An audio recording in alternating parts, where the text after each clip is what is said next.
Bismillahirrahmanirrahim. Assalamualaikum warahmatullahi wabarakatuh. Bismillahirrahmanirrahim. Alhamdulillahirabbil alamin wala 'udwana illa 'alal zalimin. Asyhadu an la ilaha illallah wahdahu la syarikalah wa asyhadu anna sayyidina Muhammadan 'abduhu wa rasuluh. Allahumma shalli wa sallim wa barik ala sayyidina Muhammad wa ala alihi wa ashabihi ajma'in. Amma ba'du. Pemirsa dan jamaah masjid lingkungan Ibadah lingkungan Yamil rahimakumullah. Kita panjatkan puji syukur kehadirat Allah Rabbul Jalil.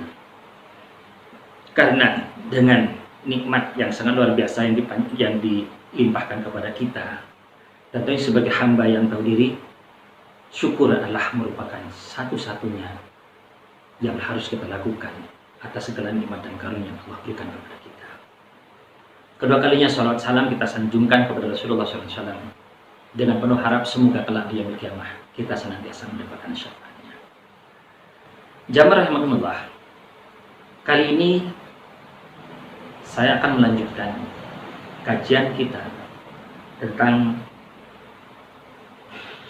bab menangis atau keutamaan menangis karena takut, karena rindu kepada Allah Subhanahu wa taala dalam kitab Riyadhus Shalihin hadis yang ke-451.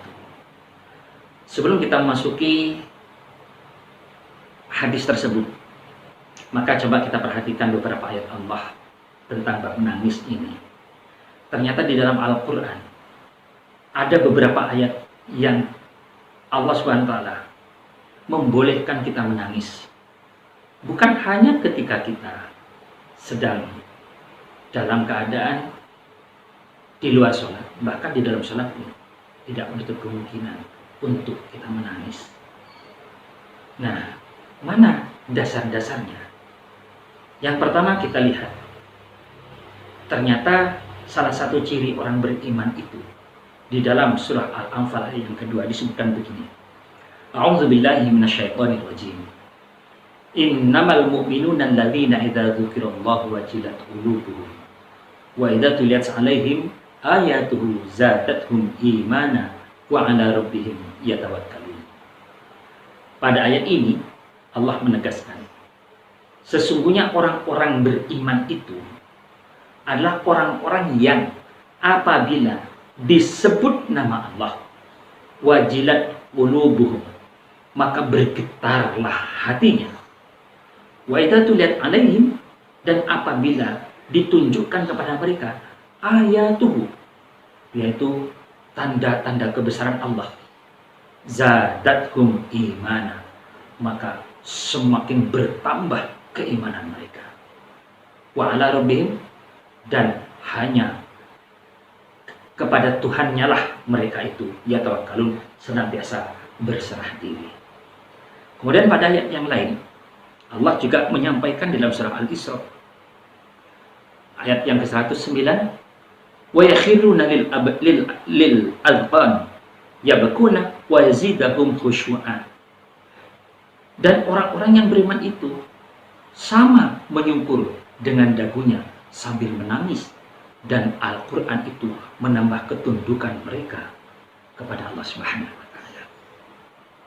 Dalam ayat lain surah An-Najm ayat 59 sampai 60 Allah menyampaikan, afaman hadal hadis ya jabun wa yadkun wa yadhakun wa la yabkun.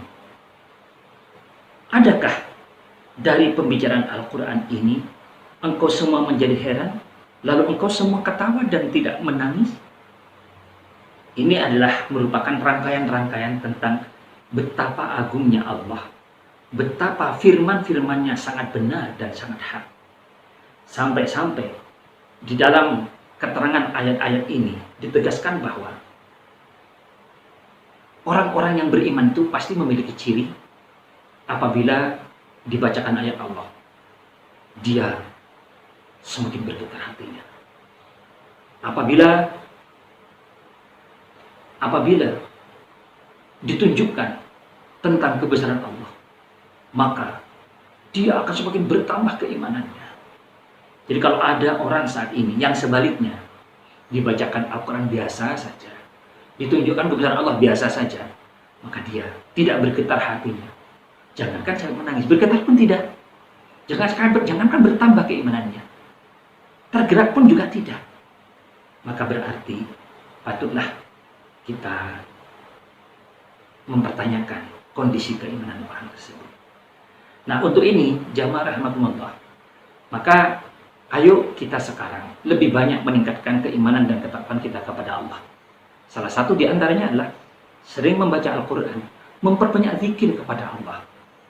Dan tentunya lebih jauh lagi, kita selalu bertafakur. Artinya bertafakur ini adalah selalu memikirkan tentang ciptaan-ciptaan Allah yang ada di sekitar kita. Bahkan tentang diri kita sendiri. Allah menyampaikan bahwa wa fi anfusikum afala tubsirun. Dan pada dirimu, apakah kamu tidak pernah melihatnya? Maknanya bahwa pada anggota tubuh kita ini sebenarnya ada tanda kebesaran Allah. Dari ujung rambut sampai kaki, baik yang kelihatan, yang ada di luar secara fisik, maupun yang ada dalam tubuh kita itu, semuanya ada tanda-tanda kebesaran Allah. Nah, kalau kita kenal, kalau kita selalu begitu, maka pastilah kita akan semakin bertambah. Salah satu contoh mungkin kita akan bertanya, ya kenapa mata saya berkedip ya? Kok nggak langsung terbelalak terus? Satu contoh gitu. Kalau kita hanya sebatas, yaitu hanya yang berkedip biasa aja, itu adalah sunatullah, rahmat. Maka mungkin kita membicarakan sunatullah itu biasa saja, hal yang biasa. Maka kita tidak akan pernah menangis dengan keagungan yang dibalik yaitu berkedipnya mata kita itu. Kenapa jemaah? Karena kalau kita lebih jauh berpikir, kenapa kita bisa melihat? Kenapa mata kita berkedip? Maka sesungguhnya pada kelopak mata kita ini banyak syaraf-syaraf kecil yang mendukung agar mata kita berkedip. Kemudian, kenapa kita bisa melihat? Bukan karena kita punya mata, tetapi di balik penglihatan kita itu ada zat yang maha melihat. Al-Basir tentunya. Pemirsa, jamaah Masjid Al-Ikhlas, Masjid Al-Falah, dan Masjid Darussalam rahimakumullah. Nah, untuk inilah, maka orang-orang yang senantiasa bertafakur tentang ciptaan Allah, maka dia insya Allah akan lebih banyak menangis. Pada kajian hadis kali ini, kita akan membacakan hadis yang diriwayatkan oleh Imam Muslim yang disampaikan oleh Anas bin Malik yang berbunyi begini. Qala Abu Bakrin li Umar radhiyallahu anhuma ba'da wafati Rasulullah sallallahu alaihi wasallam. Berkata Abu Bakar kepada Umar, semoga Allah meridhai keduanya, setelah Rasulullah wafat. Apa kata Abu Bakar? Intalik bina ila Ummi Aiman. Ayo kita bersama-sama pergi ke rumah Ummu Aiman radhiyallahu anha, semoga Allah meridhoinya. Nazuruha kama kana Rasulullah sallallahu alaihi wasallam. Kita berziarah ke sana sebagaimana Rasulullah sallallahu alaihi wasallam selalu berziarah ke rumahnya. Yazuruha, maka mereka kemudian berangkatlah keduanya ke rumah Ummu Aiman. Falamma intahaya ilaiha bakat. Maka ketika sampai ke rumah Ummu Aiman, didapatinya Ummu Aiman sedang menangis. Faqala laha, maka keduanya, yaitu Abu Bakar dan Umar, berkata, Ma yubkiki, kenapa engkau menangis, wahai Ummu Aiman?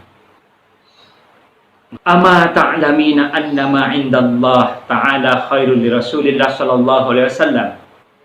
Apakah atau bukankah kamu tidak mengetahui bahwa di sisi Allah lebih baik bagi Rasulullah sallallahu alaihi wasallam? Awala, maka kemudian berkata Ummu Aiman, inni la abki anni la a'lamu anna ma 'indallahi khairul Rasulillah sallallahu alaihi wasallam walakinni abki annal wahya qadin qata'a minas samai fahayyajat huma 'alal buka faja'ala yabkiyani ma'aha. Maka pada kelanjutan hadis ini Ummu Aiman berkata, aku tidak tahu gimana. Yaitu sesungguhnya saya tidaklah menangis karena saya tidak mengetahui bahwasanya apa yang ada di sisi Allah itu lebih baik untuk Rasulullah SAW. Tetapi saya menangis ini ialah karena sesungguhnya wahyu itu telah terputus sebab Rasulullah SAW telah wafat. Maka ucapan Ummu Aiman menggerakkan hati kedua sahabat Rasulullah ini untuk menangis. Kemudian keduanya itu pun menangis karena sedihnya, yaitu bersama dengan Ummu Aiman. Pemirsa, rahimakumullah. Jadi pada hadis ini adalah satu gambaran bahwa Ummu Aiman ini yaitu seorang wanita, seorang bagian daripada sahabat Rasulullah yang menangiskan rasa cintanya kepada Rasulullah SAW. Bukan hanya, apalagi kita tahu bahwa barang siapa man ahabbani, kata Rasulullah, barang siapa yang cinta kepadaku faqad ahabballah, maka sungguh dia cinta kepada Allah.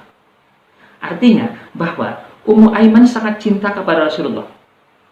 Karena cintanya ketika Rasulullah tidak ada, Ummu Aiman selalu menangis. Menangisi bukan karena menangis karena kemudian sedih dan sebagainya, menangis karena artinya merasa kehilangan Rasulullah, tidak, tapi rasa kerinduannya yang sangat tinggi. Menangis bukan karena ingin mendapatkan sebuah nilai sesuatu, tetapi dia menangis benar-benar karena ingin menunjukkan bahwa rasa cinta kasihnya kepada Rasulullah. Karena dia mengatakan bahwa aku tidak menangis, atau aku menangis bukan karena ketidakberadaan Rasulullah, tetapi aku menangis karena setelah Rasulullah wafat, maka wahyu Allah tidak akan pernah turun lagi. Jamaah rahimakumullah, inilah yang kemudian kalau kita simpulkan secara menyeluruh bahwa tangisan Ummu Aiman ini dalam hadis ini adalah, pertama, Ummu Aiman menangis karena cinta kepada Rasulullah. Dan perlu digarisbawahi bahwa kata Rasulullah, barang siapa yang cinta kepadaku, maka sungguh dia cinta kepada Allah Subhanahu wa Ta'ala. Barang siapa yang taat patuh kepadaku, kata Rasulullah, maka dia sungguh patuh dan taat kepada Allah Subhanahu wa Ta'ala. Berarti orang-orang seperti Ummu Aiman, orang yang sangat taat kepada Rasulullah, orang yang sangat cinta kepada Rasulullah, dia benar-benar telah menunjukkan rasa cintanya kepada Allah Subhanahu wa Ta'ala. Yang kedua, tangisan Ummu Aiman bukan tangisan karena cengeng, bukan tangisan karena lebay, tetapi tangisan yang berasal dari hati sanubari keimanannya, yaitu menangis karena Allah, karena telah berpisah dengan Rasulullah SAW. Tapi tangisannya itu adalah yaitu sangat sedih karena setelah Rasulullah wafat, pasti wahyu Allah tidak akan turun lagi. Nah, kesedihan itulah yang kemudian menyebabkan Ummu Aiman menangis. Dan setelah mengetahui jawaban Ummu Aiman itu, ternyata Abu Bakar dan Umar pun menangis. Kenapa? Karena Abu Bakar dan Umar pun sangat cinta kepada Rasulullah. Karena Abu Bakar dan Umar pun adalah hamba-hamba Allah yang sangat dekat kepada Allah Subhanahu wa Ta'ala. Nah, untuk itu jamaah rahimakumullah, ayo kita lebih pertajam lagi fikir dan zikir kita, yaitu rasa taqarrub kita kepada Allah dengan berfikir tentang apa yang Allah ciptakan, maka akan muncul rasa zikir. Dengan zikir, maka hati kita akan menjadi tentram dan tenang. Ala bizikrillah tatmainnul qulub. Bukankah dengan berzikir kepada Allah, hati kita akan menjadi tenang? Nah jamaah, demikian yang bisa disampaikan. Semoga Allah Subhanahu wa Ta'ala benar-benar memberikan taufik dan hidayah kepada kita, dan selalu menunjukkan atau selalu menumbuh suburkan keimanan dalam dada kita, sehingga kita dimanapun dan kapanpun selalu berzikir kepada Allah dan selalu menangis akan kerinduannya kepada Allah Subhanahu wa taala, akan rasa takutnya kepada Allah Subhanahu wa taala, sehingga yang ada dalam diri kita setiap harinya adalah merupakan kebaikan dan kebaikan. Kecenderungan untuk melakukan kebaikan itulah sebagai tanda keimanan, dan terhindarnya kecenderungan kita untuk selalu menghindari kemaksiatan itulah bagian daripada nilai keimanan. Dan kita akhiri bersama-sama dengan membaca doa kafaratul majelis. Bismillahirrahmanirrahim. Subhanakallahumma bihamdik asyhadu an la ilaha illa anta astaghfiruka wa atubu ilaik. Walhamdulillahirabbil alamin. Wassalamualaikum warahmatullahi wabarakatuh.